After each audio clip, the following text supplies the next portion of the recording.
উত্তর জেলা তথা ত্রিপুরা রাজ্যের ছাত্রছাত্রীদের কম খরচে উন্নত মানের শিক্ষা গ্রহণের লক্ষ্যে নতুন দিগন্তকারী মুক্ত শিক্ষাঙ্গনের দ্বার খুলে দিল উত্তর ত্রিপুরার ধর্মনগর আর্যভট্ট ইন্টারন্যাশনাল ইউনিভার্সিটি। এতে উপকৃত হবেন বিভিন্ন ক্যাটাগরির পড়ুয়ারা। আগে ত্রিপুরার পড়ুয়াদের ইউনিভার্সিটিতে পড়াশোনার জন্য ছুটে যেতে হতো রাজধানী শহর আগরতলা নতুবা আসামে। এবার তাদের সে সমস্যার অবসান ঘটিয়ে হাতের কাছে বিভিন্ন ধরনের সিলেবাসের সুবিধা দিয়ে স্থাপিত হলো আর্যভট্ট ইন্টারন্যাশনাল ইউনিভার্সিটি। এখন থেকে উত্তর জেলা সহ বাইরের ছাত্রছাত্রীরা নিজেদের পছন্দের কোর্স করার জন্য নিজের ঘরে বসেই কোর্স সম্পূর্ণ করার সুবিধা পাবেন। বুধবার এই মর্মে আর্যভট্ট ইন্টারন্যাশনাল ইউনিভার্সিটির পক্ষ থেকে ধর্মনগরের মিশন টিলাস্থিত নিজস্ব কমপ্লেক্স এক সাংবাদিক সম্মেলন ডেকে বিস্তর আলোকপাত করেন ইউনিভার্সিটির দায়িত্বপ্রাপ্ত founder chairman Roman Kumar Roshan, অধ্যাপক ডক্টর রোমা কৈরি, অধ্যাপক চন্দন কুমার দেবনাথ এবং ম্যানেজমেন্টের দায়িত্বপ্রাপ্ত অধ্যাপক জয় দেবনাথ। তারা জানান, এই ওপেন ইউনিভার্সিটির পক্ষ থেকে 7 কোটি টাকার স্কলারশিপ পরীক্ষা আগামী 21শে এপ্রিল অনুষ্ঠিত হবে। এই স্কলারশিপ পরীক্ষাটি ঘরে বসেই দেওয়া যাবে। তাছাড়া বিভিন্ন কোর্সে ভর্তির ক্ষেত্রে রয়েছে 90% ছাড়। তাছাড়া তপশিলি জাতি এবং তপশিলি উপজাতি পড়ুয়াদের বিনা পয়সায় নির্ধারিত কোর্স সম্পূর্ণ করার সুযোগ দেওয়া হবে। এক্ষেত্রে পৃথিবীর খ্যাতনামা কোম্পানি IBM তাদের নির্দিষ্ট ধারায় বিটেক কোর্স করার যে মৌচুক্তি স্বাক্ষরিত করেছে তা বর্তমান ছাত্রছাত্রীদের কাছে একটা সুবর্ণ সুযোগ করে দিয়েছে। ইতিমধ্যে এই ইউনিভার্সিটিতে ইউজিসির ছাড়পত্র আদায় সহ অন্যান্য কেন্দ্রীয় ও রাষ্ট্রীয় ইউনিভার্সিটির পদমর্যাদা লাভ করেছে।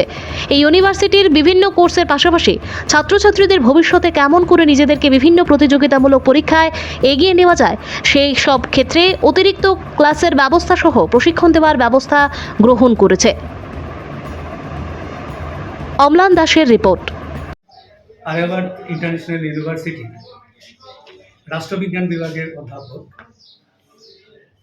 আজকে আমরা এই যে প্রেস কনফারেন্সের আয়োজন করেছি, এই প্রেস কনফারেন্সের মুখ্য উদ্দেশ্য হলো আমরা অত্র এলাকা বা অল ত্রিপুরা বলতে গেলে ছাত্রছাত্রীদের দিকে লক্ষ্য রেখে যাতে কোয়ালিটি গুণগত শিক্ষা এবং উন্নত শিক্ষা লাভ করতে পারে তার জন্য আমরা একটি স্কলারশিপের ব্যবস্থা করেছি। 7 কোটি টাকার স্কলারশিপ। এই স্কলারশিপের এক্সাম হবে অনলাইন এক্সাম, সম্ভবত 21 এপ্রিল দুপুর 12টার সময়। আমরা ওয়েবসাইটে রয়েছে, আমাদের যে ইউনিভার্সিটির ওয়েবসাইট রয়েছে, সেখানে যে কোনো ক্যান্ডিডেট যারা মাধ্যমিক, উচ্চ মাধ্যমিক কিংবা স্নাতক স্তরে রয়েছে, পাস করেছে, তারা এই অনলাইনে গিয়ে ফর্ম ফিল আপ করতে পারবে এবং ঘরে বসেই এক্সামটা দিতে পারবে অনলাইন। তার জন্য কোনো ফি দিতে হবে না, সম্পূর্ণ বিনামূল্যেই থাকবে আমাদের এই এক্সাম। এবং এই এক্সামের উপর ভিত্তি করে আমরা স্টুডেন্টদের তাদের পার্সেন্টেজ অনুযায়ী আমরা স্কলারশিপ প্রদান করব।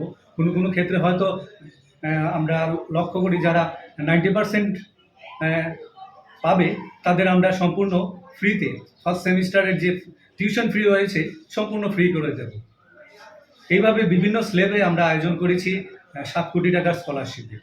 আপনারা তার আগেই অবগত আছেন যে এই ইউনিভার্সিটি আর্যভট্ট ইউনিভার্সিটি AIRUর মেম্বার হয়েছে, ত্রিপুরা সরকার কর্তৃক অনুমোদিত এবং ইউজিসি কর্তৃক স্বীকৃতিপ্রাপ্ত একটি শিক্ষা প্রতিষ্ঠান এবং নর্থ ত্রিপুরায় এই প্রথম একটি বিশ্ববিদ্যালয়, যার জন্য আমাদেরও গর্ব করতে হয়। এতদিন সব বাইরে চলে যেত, সব যারাই নর্থের দিকে ছিল বা অন্য কোথাও ছিল, তারা পড়াশোনার উচ্চশিক্ষা লাভের জন্য দেখতাম আমরা হয়তো আগরতলা বা ব্যাঙ্গালোর বা অন্য কোনো জায়গায় চলে যেত। এই সুযোগ এসেছে ধর্মনগরের ছেলেমেয়েদের জন্য তথা ত্রিপুরার ছেলেমেয়েদের জন্য। তারা বাড়ির পরিবেশের মধ্যেই, বাড়িতে থেকেই গার্জিয়ানের তত্ত্বাবধানেই এখানে এসে উচ্চশিক্ষা এবং গুণগত শিক্ষা লাভ করতে পারবে। সবচেয়ে বেশি বড় পাওনা এটাই যে বাড়ির পরিবেশে তারা পড়তে পারবে, তাদের কোনো বাইরে যেতে হবে না। এবং বাইরে গিয়ে যে কোর্সগুলি করতে চাইছে তারা অতি উচ্চ টিউশন ফি দিয়ে, এখানে আমরা অল ত্রিপুরার মধ্যে সবচেয়ে কম টিউশন ফি রেখেছি আর্যভট্ট ইন্টারন্যাশনাল ইউনিভার্সিটিতে, যাতে প্রত্যেকটি স্টুডেন্ট, প্রত্যেকটি ছেলে মেয়ে একটি ভালো শিক্ষা লাভ করতে পারে এবং গুণগত শিক্ষা লাভ করতে পারে। প্রথম ইউনিভার্সিটি, এখান থেকে আমি নিজেই দেখেছি অনেকজনই পড়াশোনা করার ইচ্ছে থাকে কিন্তু করতে পারে না, বাইরে চলে যায়। অনেকগুলো ভালো কোর্সেস আছে যেটা বাইরে গিয়ে করতে গেলে অনেক এক্সপেন্সিভ হয়ে যায়, টিউশন ফিস ছাড়ে, থাকার হাতের অনেকগুলো খরচ হয়ে যায়। সেইগুলো ক্ষেত্রে দেখতে গেলে এই অঞ্চলের বা বলবো কি নিয়ার বাই যেগুলো অঞ্চল আছে সেগুলো সেই অঞ্চলগুলোর স্টুডেন্টদের জন্য কিন্তু এটা একটা গোল্ডেন অপরচুনিটি বলা যেতে পারে। এছাড়াও এখানে তেমন নয় কি আমরা ফ্যাকাল্টির এখন রিক্রুটমেন্ট চলছে, আছে কিছু চলছে, যেমন কি স্যার বললেন। আর স্যার আমাদের এটাও মেনশন করেছিলেন কি আমাদের এখানে আমরা ইন্টারন্যাশনাল জার্নালস ইন হাউস আছে। সেই ক্ষেত্রে একটা কথা বলতে পারি যে যখনই কোনো স্টুডেন্ট কিছু আর্টিকেল লিখছে বা কোনো কিছু নিজের লেখা কিছু পাবলিশ করছে, সেটার মান্যতা বা সেটার ক্রেডিবিলিটি বা ওইটার স্ট্যান্ডার্ড যেটা হয় সেটা নাপতে গেলে বা মাপতে গেলে এটা দেখা হয় কি কোন জার্নালে পাবলিশ করেছে, সেটার ইম্প্যাক্ট ফ্যাক্টর কেমন আছে, ইন্ডেক্সিংটা কেমন হয়েছে। ওর কাজের ভ্যালু তখন বাড়ে যখন ওর কাজের সাইটেশনটা বেড়ে যায়। সেই ক্ষেত্রে কিন্তু আমাদের এখানে ইনহাউস আমাদের 19টি ইন্টারন্যাশনাল জার্নাল আছে, তাহলে সেই মান্যতার জন্য কোনো স্টুডেন্টদের কোনো অসুবিধা হবে না যখন কি পাবলিকেশনের কথাটা চলে আসে। আর আমরা আমাদের এইখানে যারা মাস্টার ডিগ্রি করছে ওদের আমরা অনেক এনকারেজও করি কি ওরা যাতে আর্টিকেলগুলো লেখে। এমন না কি যারা রিসার্চ করছে ওরাই শুধু আর্টিকেল লিখতে পারে, মাস্টার ডিগ্রিতেও ওরা লিখতে পারে। আর আমরা ওদেরকে অনেক এনকারেজ করি, অনেকজন লিখেছেও, সেটার উপরে আমাদের এখন কাজ চলছে।